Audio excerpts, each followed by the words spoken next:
Welcome to another episode of the Indiana Basketball Hall of Fame podcast. I'm your host, Chris May. You may associate Terry Stotts as the head coach of the Portland Trail Blazers, perhaps his previous stints as head coach of the Atlanta Hawks and Milwaukee Bucks. But did you know Terry Stotts is a graduate of Bloomington High School North and a 1976 Indiana All-Star? We'll cover his youth, growing up all over the globe.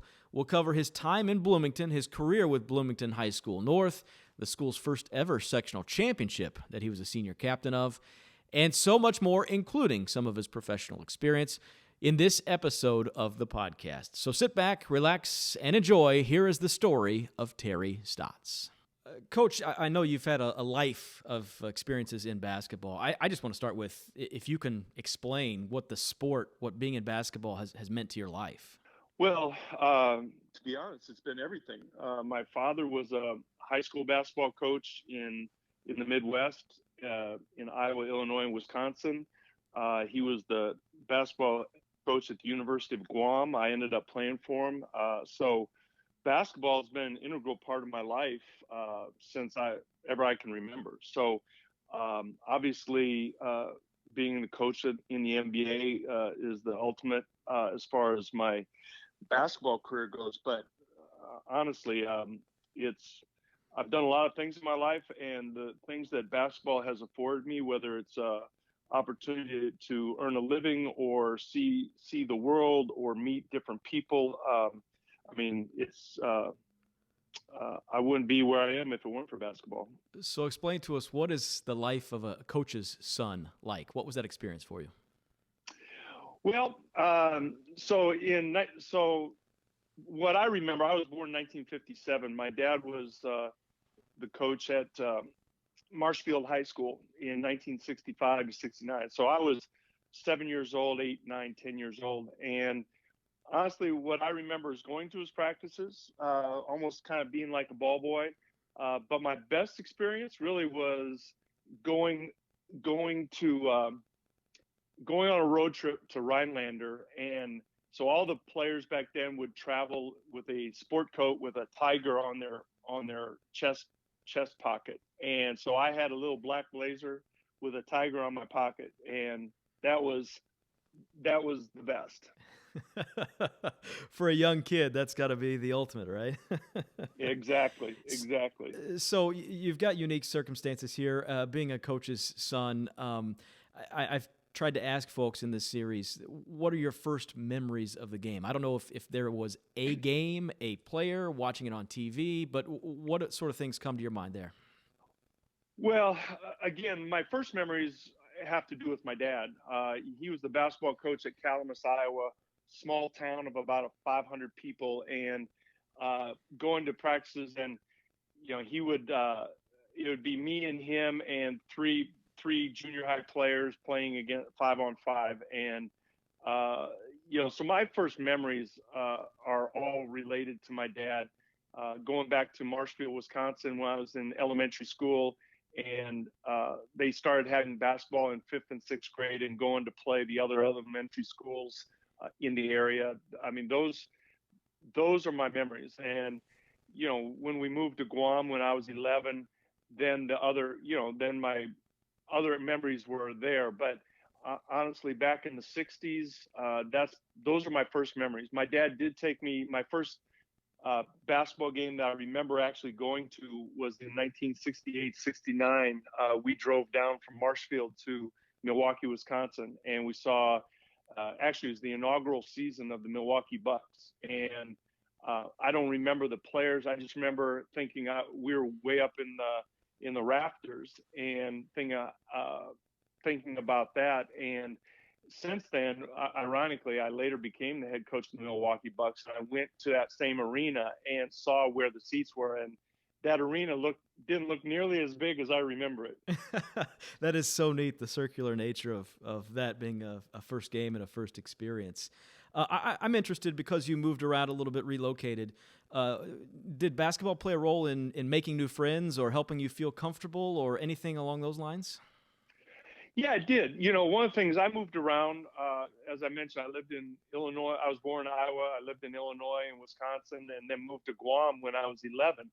And, I know that moving can be difficult for children or young people, and the fact that I had basketball made the transition very, very easy for me. Basketball would give you a group of friends. It would give you, since I was a good player, I was able to integrate in with a group of people. And whether it was moving from at 11 years old, moving to Guam, or when I left Guam at age 16 and moving to Bloomington, Indiana, basketball was my ticket to friendships and part of a social group. And were you taller than kids your age, naturally inclined to dribble or shoot, or did you have to work to develop some of those skills? Well, I was taller. When I was my dad, I wasn't the most coordinated kid. My dad would have me back up in Wisconsin. He'd have me doing sprints in front of our house backwards. He had me jumping rope. He had me doing a lot of things because, like I said, I was kind of agile, but I was pretty slow-footed, and so he worked with me, and I worked at that. But as far as my size, the one year I had a growth spurt where I went from 5'8" to 6'1" in a year, and so that 5 inches in 1 year, even though I was tall for my age, that year when I was age 14 was the year I really made a jump. So I've got to ask you, you've probably been asked before, living in so many different places, if somebody asks you, where are you from, how do you answer that? It depends on who I'm talking to. I generally, these days, I say I'm from wherever I am, because I really don't have a place that I go back and call home. Obviously, I was in Bloomington for 2 years and graduated from high school, but I've moved so many places that I really call home wherever I am. But since I have been in so many places, the likelihood of when I talk with someone, I've had a connection with them somewhere along the way, as far as whether it's in the Midwest or in my CBA days or playing in Europe or whatever. I usually I can make some kind of connection with somebody because of all the places I've been. Sure, that makes a lot of sense. Coming from Guam to Bloomington, what were the circumstances that led to that? Well, when I was on Guam, we moved there in 1969, and I left in 1974. And every 2 years, so the summer of 71 and the summer of 73, we would come back to the States, and I would go to basketball camps. And I was as good as everybody my age. And my father and mother wanted me to have the exposure of playing in the States and possibly getting a college scholarship. And, how I got back to the States was a question. My grandmother on my dad's side was single. She had lost her husband and living in a trailer. And my mom lived in Davenport, Iowa, because my parents had just divorced. And so there was a question where I was going to go live. And thankfully, and Don and Regina Moore changed my life. Don was my junior high coach on Guam in 1970 and 71. He coached me in 8th and 9th grade. And he and his wife, Regina, went back to Bloomington, and he was working on his doctorate degree. So out of the blue, Don sent me a letter, just curious of what I was doing and what we were thinking. And so we told them that we'd like to, if I could go back to school and finish my last 2 years of high school in the States, that would be great. And so they offered. And so that's how I ended up in Bloomington. And to this day, when I think about the fact that Don, when I moved in with him, I was 16. Don was 29 and Regina was 27. And I think now, taking on that responsibility as a young married couple and taking in a 16-year-old kid, I can't thank them enough. And as the older I got, the more I appreciate it, because it would have been so easy for them not to offer. And it really, obviously, it changed my life. Incredible. And when you get to Bloomington, what did you find? How did you get acclimated, and what was that process like? Well, I got there in August, and school starts in September, whatever. So a lot of time I would go what they called the Hyper Building down there, and I would go to the Hyper Building and just go play. And by doing that, obviously there were some IU players there, but there were a lot of the high school kids that were eventually going to be my teammates. But that's where I kind of met them, and I would go there and play and meet some people and kind of get adjusted to living in Indiana. We kind of lived out in the I wouldn't say country, but out a few miles out of town, and took the bus to school. So the fact that I was able to meet some of my teammates early on in August was the way I kind of started the transition. And if my math is correct, you're coming to Bloomington somewhere around the fall of 1974. Yes. Yeah. Matter of fact, I specifically the day I arrived at Donna Regina's house was President Nixon's resignation. A historic day on two different fronts. Yes, yeah. Mine wasn't front page. And the reason I asked the timing is because, of course, the Indiana University teams of 75 and 76 are quite notable. And if you're playing at the Hyper, I mean, did you bump into the Buckners, the Mays, any Bobby Wilkerson, any of those types of guys? Oh yeah, all those guys. And to me, it was all new to me, but to be able to play all those guys, Buckner, Steve Green would be there. My first year, 74, 75 was obviously the team with Laskowski and Green on the team. But all those guys would show up occasionally. Obviously they played on their own at Assembly Hall at times, but in the off season or preseason, they would show up at times. So that was fun for me just to be able to play against those guys, because as you know, in Bloomington, they're legendary. And that leads me to go backwards just a bit. Whether it's at elementary, junior high, or into your high school years, did you have any idols, any basketball role models, players that you just were enamored with? I did. Jerry West was my guy. When we lived on Guam, the television, we didn't have any live television, but we would get the LA stations on week delay. So the year the Lakers won the championship, they won 69 games, they won 33 in a row. I got all those games, and so Jerry West was my idol. I admired Bill Walton at the time, but obviously he was a different type of player. But we also got all the UCLA games during that same period. So I was kind of a Laker guy and a UCLA guy. When I grew to be taller, Jerry West is 6'3", 6'4". When I grew to be 6'7", 6'8", I really admired Rick Barry and how he played the game. And let's go back to the Bloomington years. The school starts at Bloomington North. You're enrolled. The first season, go through what that was like for you. Well, the first Indiana basketball game I went to, some of my teammates, it was the weekend before we didn't play the first weekend. So 2 or 3 of my teammates, we drove to Swiss County, and I can't remember the name. I'm sure you remember the name of the player who was a big-time scorer for Swiss County. Rusty Miller. Rusty Miller. Right? Rusty Miller is it? Yeah. Yes. Yeah. So anyway, we went there, and you talk about Hoosier hysteria. It's a crackerback gym filled to the gills. It was a great initiation to Hoosier hysteria. Now, we didn't have that same following at Bloomington North. Bloomington North was a relatively new school and a bigger gym and things like that. But to go to a gym like that and watch a game really was a great initiation for me, and it built my anticipation for my first game. So did you expect that kind of an atmosphere, know what you were in for going to that game?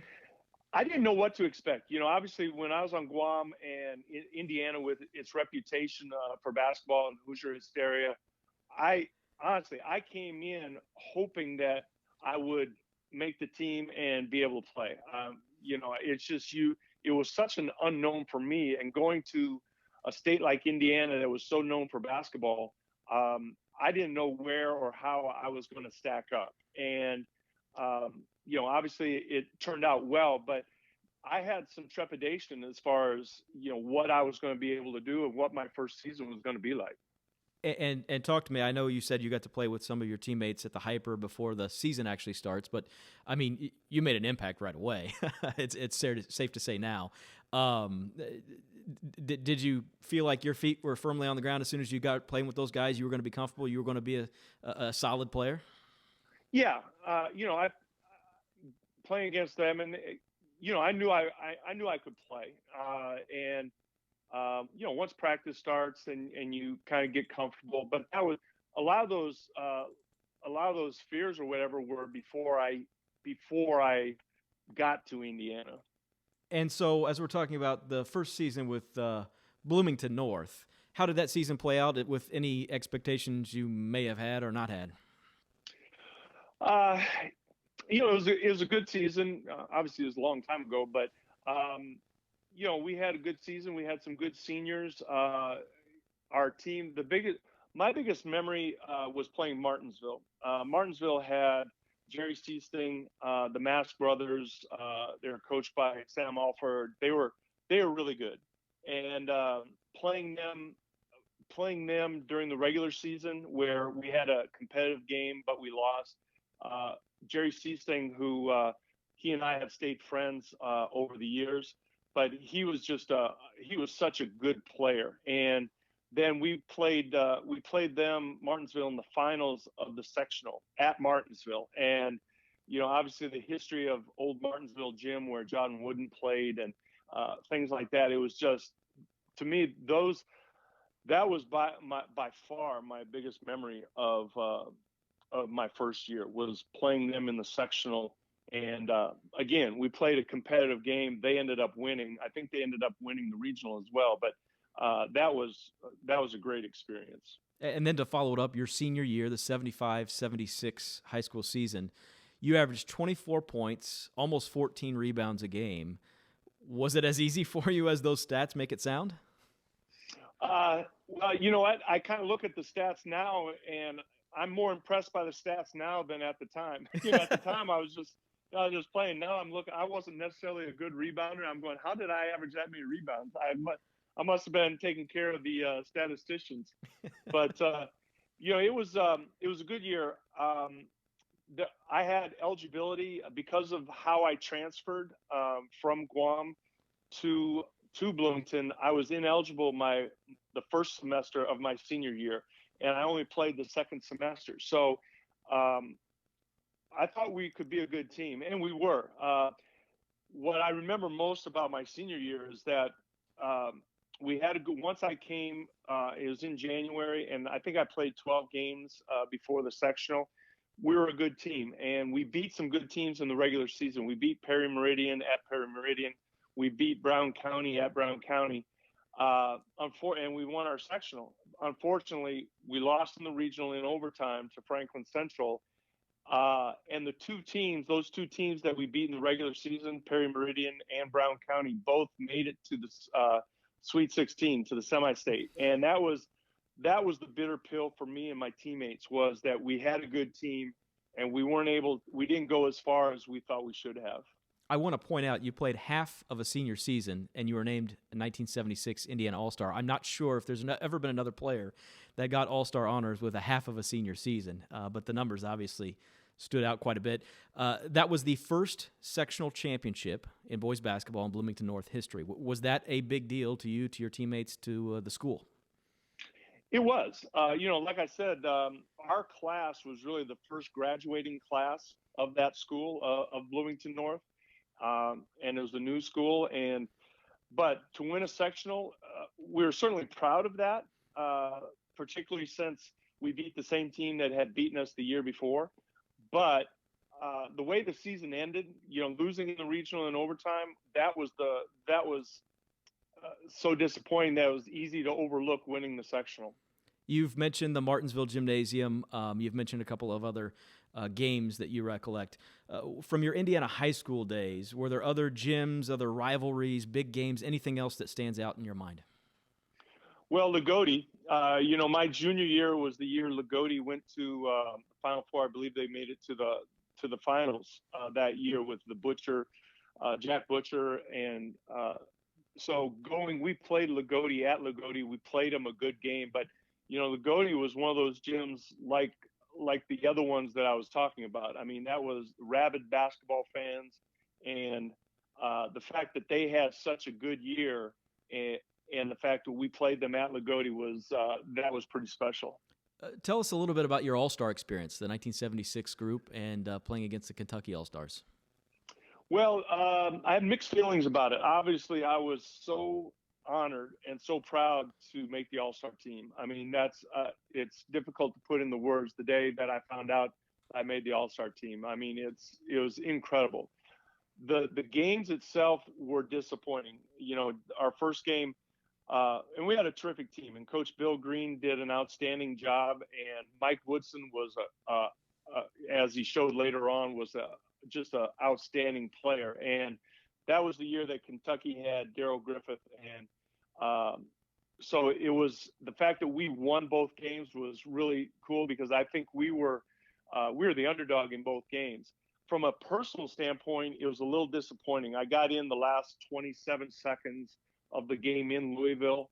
So that was disappointing. And I was a little hurt by that.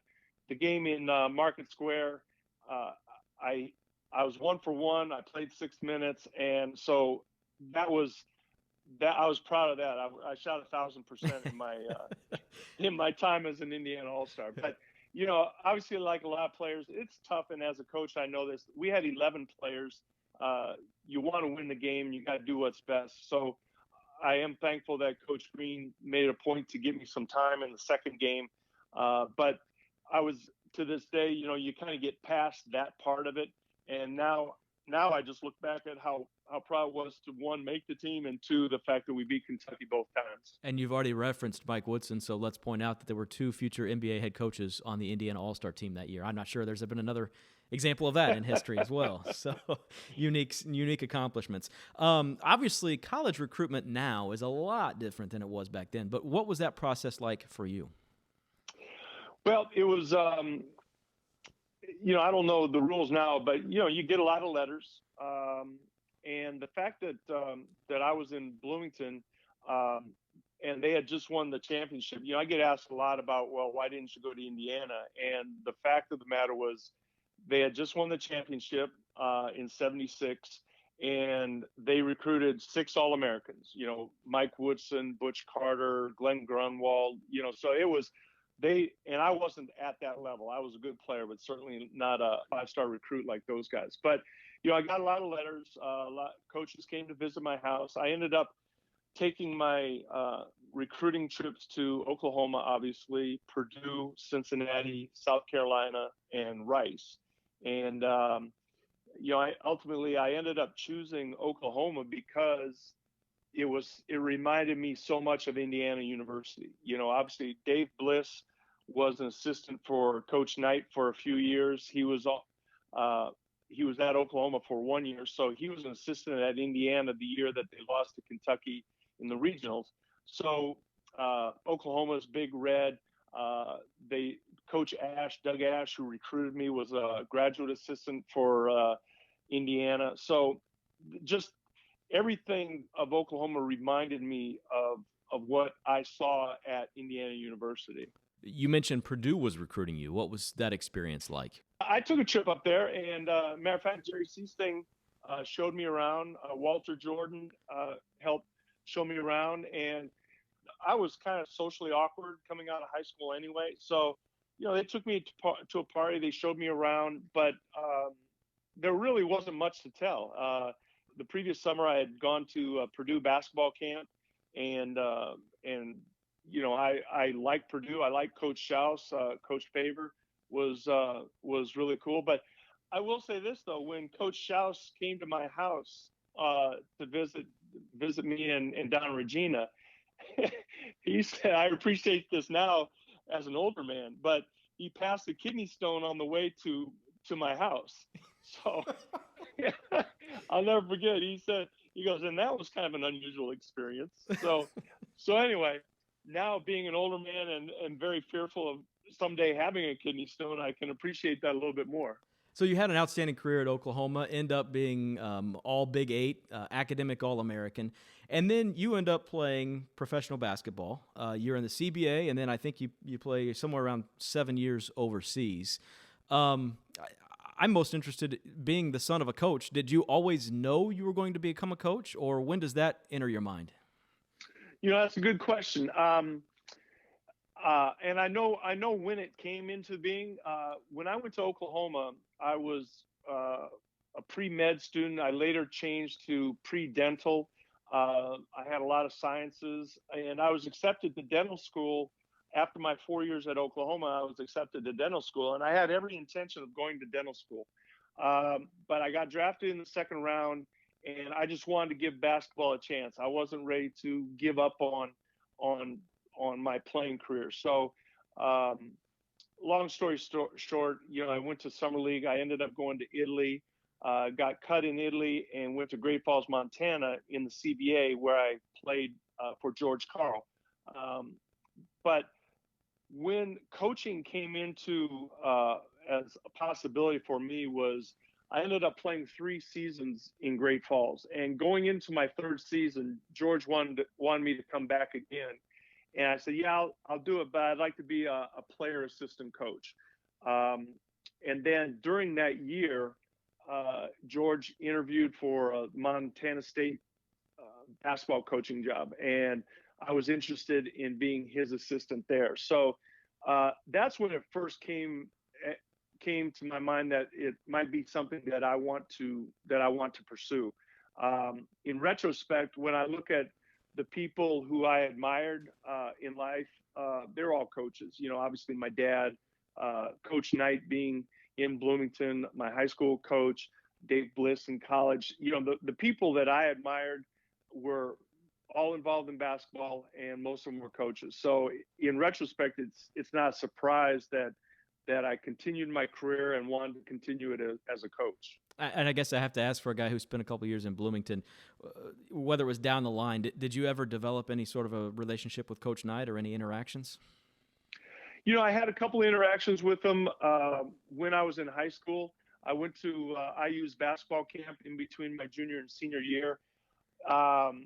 Afterwards, when I got into coaching, our paths crossed. I went to some practices at IU to watch some of the college kids, but the interaction I remember the most was just I met him during between my junior and senior year, and being so intimidated by him. He was, obviously he can be an intimidating person, but I was probably stumbling through my words and whatever, but it was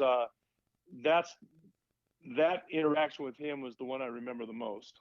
And so, to wrap things up, you've had an NBA coaching career, I think 18 years, I believe, as an assistant, and then stints with Atlanta, Milwaukee, and now, of course, the head coach with Portland. I know my favorite NBA team of all time was the 1996 Seattle Supersonics. So you were part of you were the Western Conference champions, played in the NBA Finals against that historic Bulls team. You were an assistant coach with the 2011 Mavericks that won the World Championship. And just last season, 2019, your Blazers team was in the Western Conference Finals. How do you encapsulate memories, experiences, the NBA coaching life you've had? Well, I've been so fortunate every step along the way. I mentioned George Karl, who I met in Great Falls in 1980, and 10 years later, I'm his assistant coach in Albany, New York, in the CBA, and then I'm his assistant in Seattle. And George was such an outstanding coach. I wouldn't be here without him as well. The success that we had there, obviously, Sean Kemp and Gary Payton were a big part of it. But that success and being associated with George Karl, later having the opportunity to be associated with Rick Carlisle in Dallas, Dirk Nowitzki, Jason Kidd, Hall of Fame guys.